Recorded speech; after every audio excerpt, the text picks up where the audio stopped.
يا جماعة معايا الشقة دي في جاردينيا، طريق السويس، اسمها جاردينيا سيتي. في الحقيقة الشقة دي 120 متر، الدور الأول.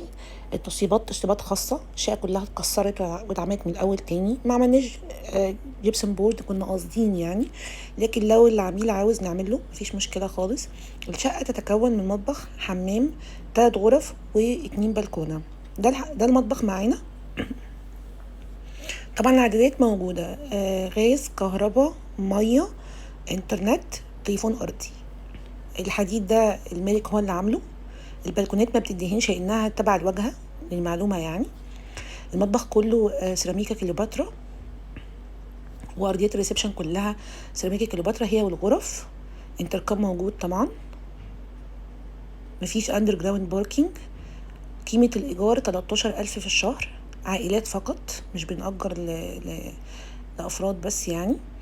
دي البلكونة التانية معانا، وزي ما قلنا البلكونة مش بتدين عشان تبع الواجهة.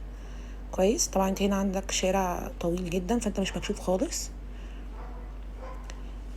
هسيب لكم رقم البروكر اللي معاه الشقة دي في صندوق الوصف، عشان اللي عايز يشوفها او يأجرها، لانها قدام المطار مباشرة، قدام تاج سيتي مباشرة. فاللي مش قادر يأجر في تاج سيتي عشان هي اغلى شوية، ممكن يأجر في جاردينيا، لان هي كلها خدمات.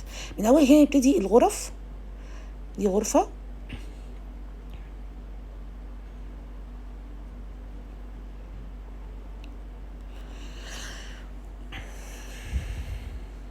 اتنين.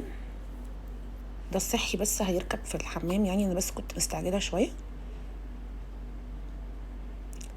ودي الغرفة التالتة. طيب اهم حاجة بقى في المكان ده ان كل الخدمات موجودة، يعني مفيش اي حاجة مش موجودة عندك. هسيب رقم البروكر في صندوق الوصف، واللي محتاج يأجر الشقة هيكلمه طبعا على طول. رينا سليمان، شركة يرهم عقارات. وبس اشوفكوا قريب. باي باي.